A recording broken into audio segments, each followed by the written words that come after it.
This episode is brought to you by Airbnb. Your home might be worth more than you think. Find out how much at airbnb.com/host. It's the Lonely Island and Seth Meyers podcast. Hey, everybody. Welcome to episode 10 of Seth Meyers and the Lonely Island podcast. I feel like at this point I should know. And this is the 10th episode. It's the final episode about your first season on the show. And I mostly want to talk about the digital short. I want to talk about a sketch. This is the Kevin Spacey show. I also, before we get started, want to say that obviously we perceive Kevin Spacey a lot differently now when we're recording this podcast as we did in May of 2006. We don't want to talk about that in fear that it will not match the glib tone of this podcast. So we just invite everybody, as means of a disclaimer, if you don't know what has happened with Kevin Spacey, to look into it.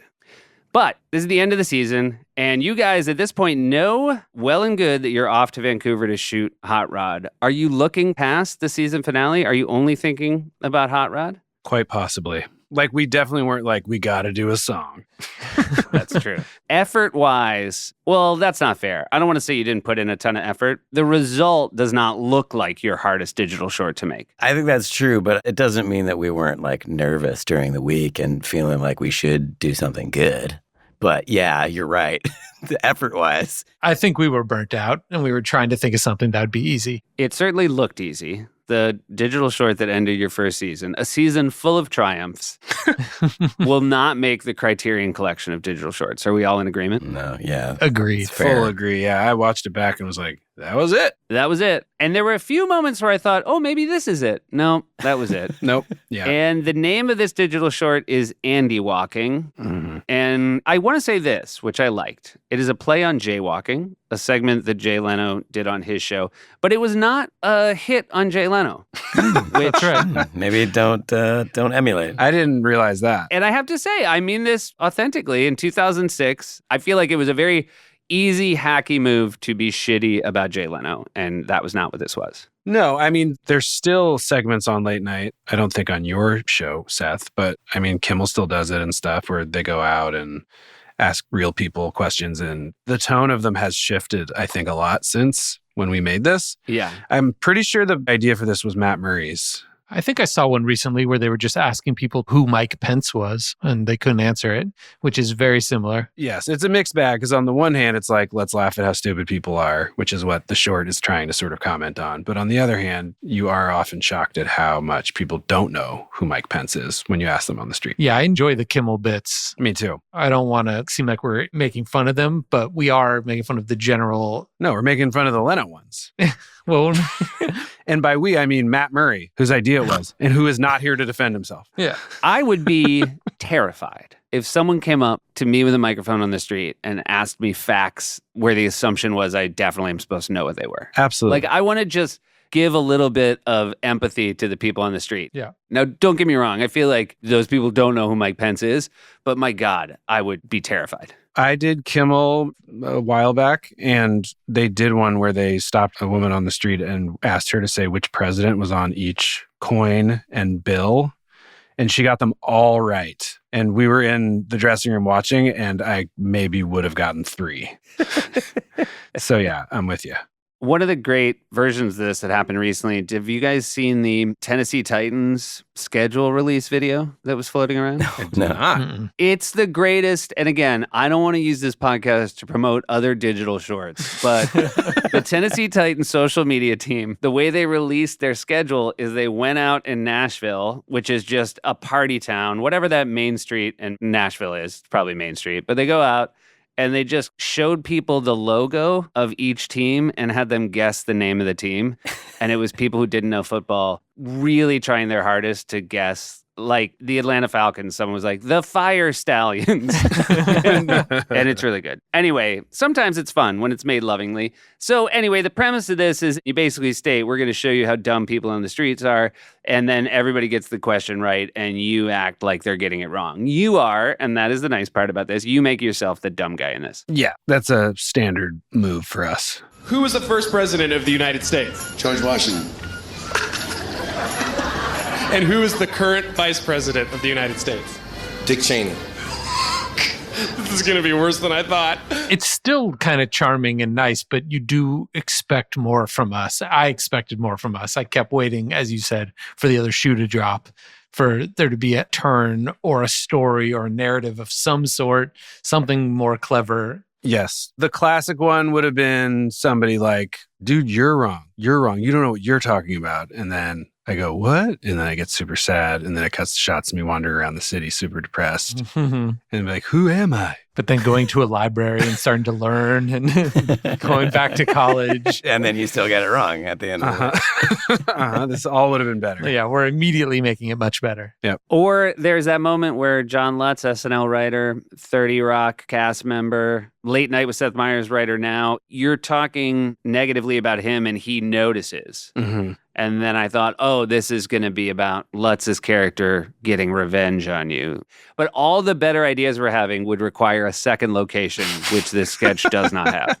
Look, the writers' party is the week of the finale. Mm-hmm. I think we maybe enjoyed that experience. Mm-hmm. Yeah. And it's on Thursday, right? That was a really good party. Yeah, the last SNL of the year, Thursday night, is the writer's party. That means the cast comes as well, I should note.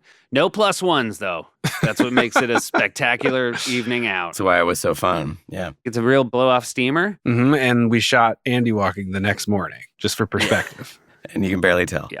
And it's fun for me because I still work in this building. You literally walked out the revolving doors and shot there. Yeah. And then probably walked back in and edited for like 45 minutes. Yeah. Still managed to act like such a doofus with seemingly endless energy. Some would even argue annoying. You did have some good doofus energy in this one. There's a few moments that made me chuckle, but we really needed that turn. I think we should go back and shoot it, guys. I mean, the end of this, we're going to just start reshooting digital shorts based on the notes we've come up with in the body of each podcast. Were we writing Hot Rod at all? Like rewriting Hot Rod at all at this point? Oh, yeah. I'm just trying to like desperately be like, we were probably doing something else. We were deep into it. Oh, It was yeah. May 20th, 2006, and we started shooting in July. Oh, yeah. Then that's why. I don't know when. I feel like it's this week is when Lorne asks if I want to come out to Vancouver. I feel like Lorne was the one who asked me to go be on the set for Hot Rod. Yeah, probably. Yeah. Yeah. Well, he might have asked us first if we would like that. Okay. Yes. And what did we say, Keith? No. No, all collectively, just immediately. And then No! there's a way about Lauren, though. You kind of just want to listen to him, you know, when he threatens to fire you. And then it turned out to be the best thing that ever happened to us. I got to go out to Vancouver. I got to work on the movie. You guys, I feel like we're going to obviously talk about Hot Rod at some point. You guys all shared a house. Mm. I was in a really depressing sort of corporate hotel. Oh, why didn't you live with us? Yeah. That's bizarre. I don't know. But Bill and McBride were also in that hotel. That's right. Bill and McBride were also there. The other thing about working on a movie versus working on SNL, you work at SNL and there's so much hangout time. You work super hard, but you hang out a ton. Mm-hmm. Working on a movie is almost no hangout time. Yeah. It was super long days. And then everybody was super tired. And we didn't really do that much that was fun. Is that your memory? It would just be Saturdays, basically. Yeah. Yeah, we got to walk around the park with Lauren. Oh, right. Go on long walks around Vancouver Island or whatever that place is called. Do you know that summer I had knee trouble and my doctor said, "Are you walking a lot?" I realized that I had hurt my knee just walking with Lauren, 35 years my senior. Couldn't keep up. He's not fucking around. How? The walk was just so long? You hurt your knee? It was like a 5-mile. What is that walk in Vancouver? Stanley Park? Yeah, Stanley Park. Stanley Yes. Park. Yes, that's the one. And it was a crazy 5-mile walk. And by the way, it was so much easier for me than Lauren because it's hard to walk and talk, which is what Lauren was doing. And I was just walking and listening. Yeah. And I feel like it's because it was a circle and we always went the one way. You were always turning left the whole time. I was always Yeah. turning left for a whole summer. Yeah, it's like a ridge runner has like a one leg that's longer, you know, because they're always Yeah, on it was the- your left leg got messed up. I do remember going on a walk with Lauren and having a full head of steam because the next season I was going to be head writer for the show. I was very excited about that. I had a lot of ideas. And I remember basically the first mile of the walk telling Lauren all my novel ideas for how to change up the show, things I wanted to do as the head writer. And Lauren did that where he sort of answers in a riddle for you to solve. He goes, "Do you know how many head writers have told me this is how I'm going to fix the show?" And I was like, oh, this isn't. You're like 6? 3. I feel like that's the opposite of full steam ahead on all that. Do you remember any of those ideas? Did you really actually have some new ideas? I did. I wanted to just have pre-taped short 30-second things that would play after sketches so that you just like have a just more kinetic energy. And I think it was probably based on how successful the digital shorts have been. It was like leaning into having more pre-tape elements to get to more things. Oh, cool. Well, I mean, that has kind of come to pass. that did happen, yeah. Yeah. Classically ahead of my time. Yeah, but you wanted like interstitials. Yeah, a little bit more interstitially. That's basically what we were doing on Awesome Town if it had come to be, because we kept shooting little like 20-second, 30-second, 1-minute little pieces that were going to kind of glue the sketches together as opposed to doing a live audience like Key and Peele or Chappelle Show or that sort of thing. The digital short, I should also note, this digital short, Andy Walking, I think there was a sense that it was not cream of the crop. It did play pretty late in the show. How late? It was 2 sketches after update. Yeah, that's pretty late. As I remember it, though, it was a decent show, right? It was a decent show. It was also too short to really do a proper set change, wig change, I remember. Yeah. So it didn't really help Lauren in that regard. Yeah, so it didn't help Lauren at all. We refused to make it longer, mercifully. That was always a credit to you guys. You had a real integrity when he asked for another 30 seconds. We're like, America can't handle that, Lauren. I remember you guys once saying, how do you know that 15 more years from now, we're not going to be doing a recap podcast? Yeah. We got to stand by this length, this runtime. There was a Falconer. I forgot. So, Yorm, you kind of stepped into the Falconer shoes. I did. We haven't mentioned the Falconer. I kind of feel like maybe a little bit lost to history. People maybe don't talk about the Falconer as much as they should. The Falconer had quite a few sketches. We were all fans of the Falconer before we got to the show. In 1992, Ken Mortimer was an advertising executive in Baltimore, Maryland. Then, for reasons known only to him, he left his wife and career and moved deep into the forest. Now, he is known only as the Falconer. Sloven and Allen, who wrote the original sketches with Will Forte, were on the show before us, and I think that they had done at least 3 or 4 before we got to the show. The story that I believe is true as to how they first wrote the Falconer is Sloven and Allen decided to open a dictionary, pick a word, and write a sketch about whatever it was. I love that. Is that true? I believe that to be true. Oh my God, that's wonderful. I mean, it's pretty risky, but we should probably get Forte to record a voice note Yeah. with the 30-second cap to tell us if it's true that Falconer came from a dictionary. But for those who forget, basically, Forte was a falconer. He had a falcon named Donald, again, very ahead of his time, and a very selfish falcon. But the falconer would fall victim to a fallen boulder, or his foot would get caught in a bear trap, and he would send the falcon for help. And then there would just be, the whole first minute was Forte, I should note, screaming as the falconer. Oh, Donald. Oh, Donald. So much of it was pre-taped puppet work of the falcon would always, instead of going to get help, would like go to a casino or a strip club. A falconer week, so much time went into it because it was a puppet falcon doing all these things. And it would be stage pre-tapes. Staged pre-tapes. Yes, and then this one was also very complicated, but all going to be happening live because it was a time travel episode. Wait! That time machine I was always talking about building out of trees, dirt, and gumption? You built it, and today it will save Donald's life! Donald! No! You blithering fool! You distracted me from my sense of purpose! Oh, so this is all my fault! Oh, look, it's time to stop arguing and start time traveling. We must go back in time to the point before Donald was shot. To the time machine! So by the end, I think there were 16 Falconer. It was the entirety of the cast. Right. The cast all had the Falconer wig, beard, and shirt on. Yes. And we're all saying, oh, Donald. I have photos, like really bad old cell phone photos of like wig and maybe Bill wearing the Falconer outfit. To the time machine. This was a good one. No one wrote denser premises than Forte. And so this was a pretty late in the run. This may very well be the final Falconer. And it would make sense that it would be the most confusing and hard to follow. Yeah, having 16 people say to the time machine. This was called Falconer Across the Falconverse.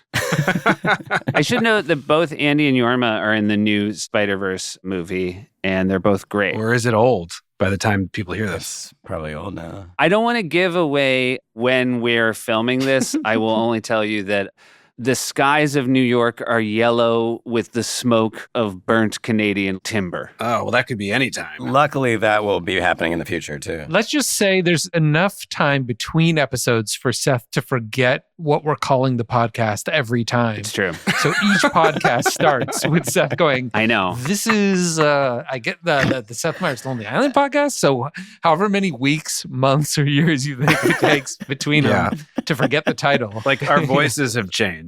Andy has been, and I say this with sympathy, Andy has been too sick to do a podcast for like 2.5 months. I don't know that I can be solely blamed. I'm being sympathetic to the fact that a lot of times you are, too sick to do a podcast. I think that's a real sickness. I mean, yes, over the last few months, that's been the case, yeah. Yeah. We've all had our stuff. I mean, you could argue that it's your fault. Me? Yeah, because I came to do your show. Oh, yeah, because you came to New York and then you got long COVID. Yeah. Our gift bag had long COVID. God, we got so fucked up, though, Seth. Me and you just fucking partied. We did. Worth We got it. Oh, my God, bro. We fucking took it to the mat, bitch. You guys don't live in New York City, but I know a lot of you think like, hey, Andy and Seth, you have kids. You can't rock hard. Well, we actually did. Have pasta dinner, then go back to my apartment, drink a little bit of whiskey, and then Andy got sick for 2.5 months. That's right. Well worth it. Rageaholics. We watched I Think You Should Leave on Andy's phone. Before it dropped. Before it dropped. NBD, unpaid producer. Congrats. You guys are doing a lot of unpaid producing work. Is that going well? Oh, man, that's where it's at. Yeah, Seth. that's the only kind to do that's worth doing. The Lonely Island podcast is supported by Airbnb. Seth, I don't know if you know this, but when I was out in Los Angeles when we were making Popstar, I had to stay at 7 different places. Get out of town. Yeah, because we kept editing for 7.5 months, and 5 of those places were Airbnbs. And I gotta say, my experience was lovely. In each one of them, I stayed in every kind of location around Los Angeles. And the whole time I was thinking, I should be doing this same thing because these houses are just making moolah for people. Yeah. And I never did. And you know what? I don't know if you know this about me, but I hate leaving money on the table. Did you know that? Hate leaving money on the table. You'll go back and you'll take the tip we've left the waitstaff, and we have to say that money is supposed to be on the table. I've done that many times, and you've told me not to so many times. But you know what? I hated leaving it on the table, so I got to go back. Well, I'm glad you finally came to that realization, Jorm, because a lot of people don't realize they might have an Airbnb of their own right under their noses. Your home might be worth more than you think. Find out how much at airbnb.com/host. Support for the Lonely Island and Seth Meyers podcast comes from Vuori. What am I doing, Seth? Jorm, are you working out? I'm working out right now. Oh my God, what are you wearing to work out in? A tuxedo. Oh, Jorm, you shouldn't work out in a tuxedo. You should work out in clothes from Vuori. Oh, what's that? Well, it's incredibly versatile and comfortable. It's designed to look great in everyday life, even outside the gym. Even though you're hardly ever outside the gym, right, Jorm? I'm a gym rat. Can I wear it on the red carpet, though? That's the only thing, because this tux looks good. Jorm, it's a fresh take on athleisure and a staple in your wardrobe. The Sunday Performance Joggers. Oh my God, Jorm, you got to get yourself a pair of Sunday Performance Joggers. It sounds great, Seth, all of this. Honestly, I'm going to say it sounds more comfortable than working out in this tux, which is a little tight-fitting, I got to say. Jorm, do you prefer things to have more style and less comfort, or more comfort and less style? Me wanty both, Seth. Well, good news. Vuori is equal parts style and comfort. It's also an investment in your happiness. For our listeners, they're offering 20% off your first purchase. Get yourself some of the most comfortable and versatile clothing on the planet at vuori.com/island. That's VUORI.com/island. Not only will you receive 20% off your first purchase, but enjoy free shipping on any U.S. orders over $75 and free returns. Go to vuori.com/island and discover the versatility of Vuori clothing. All right, I'm going to get back to this workout. The show's about to go through some changes. This is a big summer. Yeah. I don't think we add anybody, but the cast thins out and it kind of becomes the lean cast that, for my money, I think we know where I stand on it. The greatest cast in the history of the show. A golden era. Yes. It was a very exciting time. Now, you guys had a better sketch than your digital short, and it's high up in the show, and it is called Andy and Kevin Backstage. Mm-hmm. It's Act 3. That's still pretty good. Andy and Kevin Backstage, you guys wrote it, and it is a very clever take on Usual Suspects that the audience does not see coming, which is why it works perfectly, much like Usual Suspects. You have no idea. And it's weird how this worked because half of it was live at dress. And you can tell because the eye lines are terrible because it's in a dressing room and the dressing room is too tight. And you can tell it's very hard to find his cards. So it looks bad. But then it goes to a pre-tape and it gets really good. It should have been all pre-taped, but it's crazy that it wasn't. I believe that the ask was, after we wrote it, that much like older, like 80s SNL stuff, there was a desire for it to seem like it really was happening live. Right. But then it absolutely doesn't because any layman could tell the moment it goes from live to pre-tape. Yes. Because it all of a sudden gets super sharp. Very Falconer-esque, actually. Yeah. But basically, and again, a little bit of spoiler alert, both on the sketch and on Usual Suspects. But Andy, you come in, Kevin's mad that you're late, and you tell a story. About why, yeah. Look, I'm really sorry, but I can explain. Oh, save it. I'm not buying it.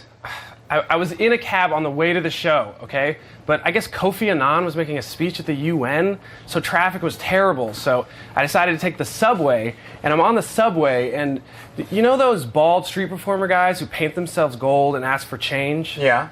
Well, there were two of them on my train, and they got in a fight, so I had to give a statement to a pair of police officers because I was the only person there. When you got out of the elevator, Stone Phillips was there. Mm-hmm. And, Radiohead. You ask Kevin Spacey if he likes Radiohead. Yeah. And then you say, I wanted to give you Radiohead tickets because as soon as I saw you, I felt guilty. Again, not a laugh has happened. No, a lot of buildup. Dry as a bone. Dry as a bone and kind of jankily shot. Yeah. At this point, it's a bad piece of sketch comedy. Yeah, everyone's like, "Da fuck?" Da fuck. Yeah. Everyone's like, I was promised Andy walking. And we were all, "You're going to have to wait." Then Kevin Spacey turns around. You've won him over with these Radiohead tickets. He takes a sip of tea. Then he drops it. He realizes something. He drops it. Like Usual Suspect, hits the ground, shatters. Now we're in a pre-tape. Same location, but now all the edits are super tight. Everything looks good. And we're playing the voiceover of your story again. But I guess Kofi Annan was making a speech at the UN. Decided to take the subway. Those bald dancing guys that paint themselves gold, there were two of them. Give a statement to a pair of police officers. Me and some bum who looked like Red Fox. And who gets in my elevator? Stone Phillips. Do you like Radiohead? How did I not see that? So we have our first laugh from the audience is the recognition that this is a Usual Suspects sketch. Yes. The cup dropping, everyone knew the moment, which was a huge relief, obviously. You see a photo of Kofi Annan, very one for one. Then you see a Subway sandwich. That's how you came up with Subway. Yeah. The two gold painted guys, picture of Kevin Spacey holding his two Oscars. Right. I should note in the script, it was not in the actual sketch, but the way you guys wrote it in the sketch, which made me laugh, and I don't know if it was just like too hard a move, was when he sees the picture of his Oscars, it makes him happy for a second, and then he goes back. We hear you say, I gave a statement to a pair of police officers. There is the Band Police album next to a pair, the Fruit. Yeah. That one doesn't quite work. It's working for me right now. I know. It's Esperanto. Red Fox, there's a stuffed, the reason this doesn't work is a stuffed brown fox. What? So that hurts you guys. I mean, sure, by the way, I know what happens. I'm sure that is technically a taxidermied red fox. It is way less red than it needed to be for the joke. That's color correct. Yeah, that was our fault. Now you're hurting a little bit. I will say, I think that's two in a row where the audience now thinks they're ahead of you. We hear Stone Phillips, cuts to a stone, pans to a Phillips head screwdriver. You got the audience back. Radiohead, a transistor radio next to a severed silver head. No. Again, they're like not quite with you. What? I'm just telling you, I watched it and saw how it played. But then the coup de grace, we hear you say, and we pan with each word. As soon as picture of an eyeball, we're just panning across a shelf where all these things are. As soon as picture of an eyeball, saw a hand, saw you, picture of a sheep, the letter I, felt, there's just a picture of green felt on the wall. Gill, there's an upside down fish with a red arrow on the fish pointing at the gill. Tea and a tea bag. Oh, yeah. Then Kevin runs out. Now it's live again. Immediately bad. It gets worse. He runs out to the page desk. Yorma cameo. Oh, yeah. Yorma says, you just got a fax, which is, again, a callback to Usual Suspects. Yorma hands Andy the fax, and it is a caricature of Andy saying, I lied.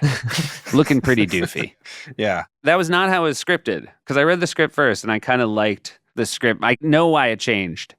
But in the original script, the whole time a fax was running, because that also is happening in the movie. Yeah. And the fax, it's a police sketch of Andy with the words, instead of I lied, which, by the way, I lied was going to play better, but this made me laugh.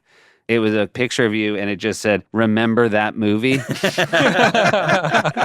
Oh, I do like that. That's way better. Yeah, that is better. Oh, we lost that argument. Remember that movie is the rewrite between Dress and Error, and I'm sure what happened is they were like, oh, I know what happened. They used that part from Dress, because you didn't do it again at Error. Oh, yeah, so we didn't get a chance. You didn't get a chance to make any changes. Only changes you could edit. All right. Got it. So we thought of Remember That Movie and didn't get to shoot it. Yeah. So you guys did come up with a better version, but then for some reason, I think Lauren said, let's just use the whole thing. Let's turn it into a pre-tape now. Yeah, I feel like it was the cold open at Dress, and then it got moved back, and that's probably why. Interesting. Well, you know what probably happened? Huh. The cold open at Air was such a banger, they had to move it up. Is it time for Seth's Corner? Who wrote that? I guess it's time for Seth's Corner. What You got your a seamless transition. Seth's Corner, you're all invited. Seth's Corner, it's happening right now. Take it away, Seth.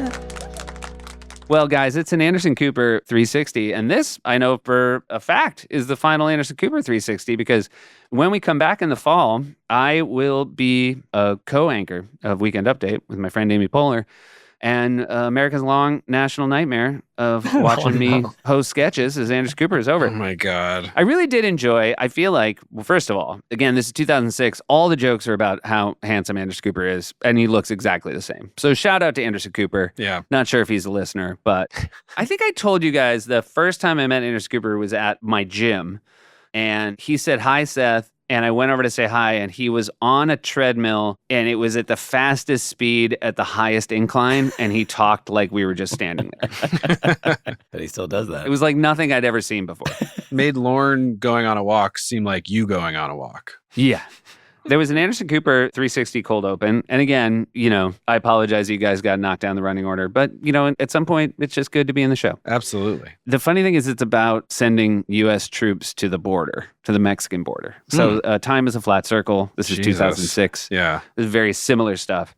Keenan is a National Guardsman who's super psyched to be going to the border instead of Iraq. Mm-hmm. For me, the highlight, and again, I really enjoyed writing Daryl Hammond as Arnold Schwarzenegger, one of my favorite impressions. And it was all stuff that he brought. He had this impression of Arnold Schwarzenegger that was so fun to write because he would always say all dis and all dat.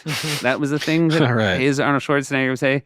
He would end sentences with, or some such thing. And things of that nature, maybe, as well? Yeah. And things of that nature. I would steal his uniform and infiltrate his unit and things of that nature.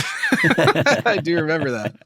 It was the best. And it was a really good, sometimes the prosthetics can get a little over the top, but it was great. Yeah. It was genuinely super funny when he showed up on screen. I will say, having watched Daryl for so many years before we worked there, when we did finally work there, getting to see him do that stuff live, we were like, oh my God. Like, not just him, like getting to see like Bill and Fred and Wig do impressions and stuff as well. We were just like, God damn, how do people do it this well? Yeah. And with timing and with like a perspective. It's a whole other skill set, obviously. And it was something that was very like shocking to see live for me. And the thing about Daryl's that was always so shocking to me is he didn't just do the voice. He would like take on their charisma. He was so charismatic when he was doing Bill Clinton in sketches. Yeah. So it wasn't just the voice. You wanted to hang out with that dude because he seemed like he was having so much fun. Where then he did Arnold Schwarzenegger and he did it with no charisma. And it was equally funny. Like he knew exactly how it was. I agree with you. Great. The best. Yeah, love you. And then in the end, there was heavy flooding in the Northeast. And again, sometimes you just got the right tools in the toolbox, right? Schwarzenegger is in the news, so you get Daryl. And then there's flooding in the Northeast, and Rachel Dratch happens to be there to be an angry New Englander.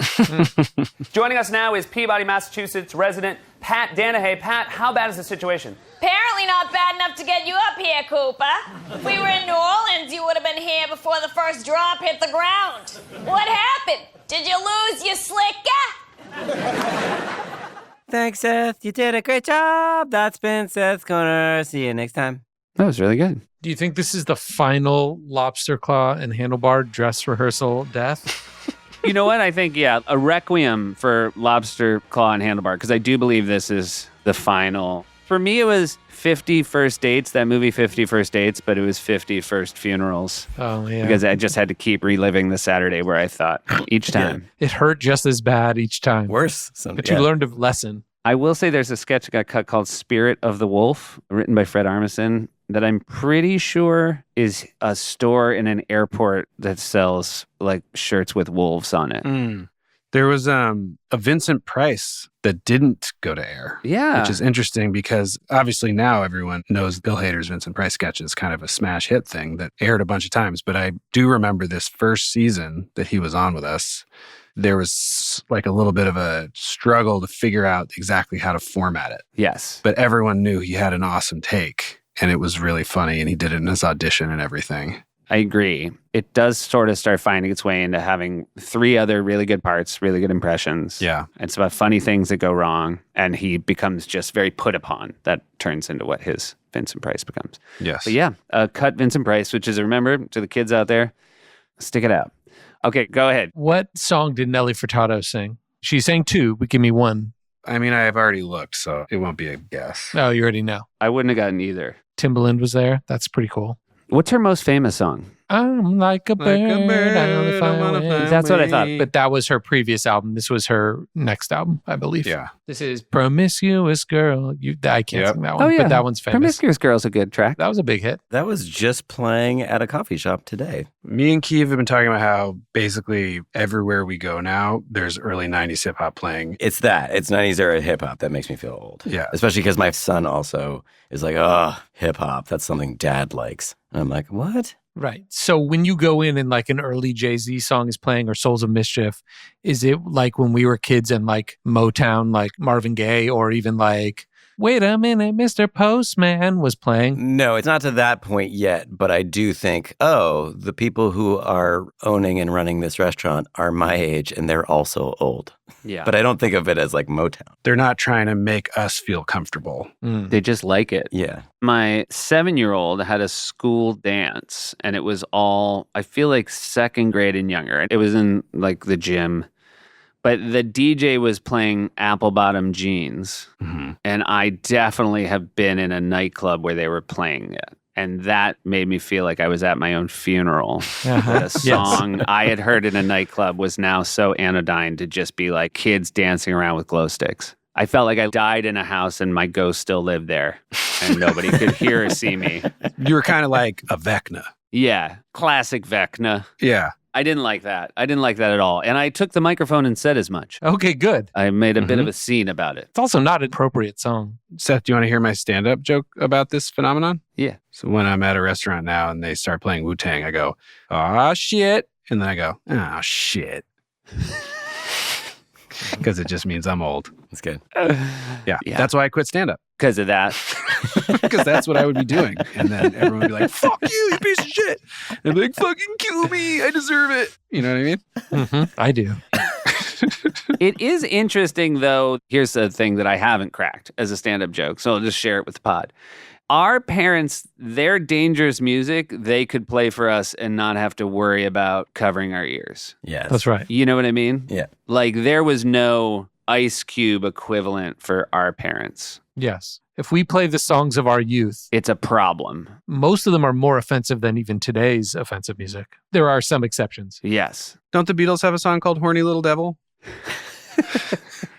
I remember my parents running in during Lucy in the Sky with Diamonds being like, no, it's about acid. It does make you feel old when I'm annoyed that there aren't more censored albums on streaming.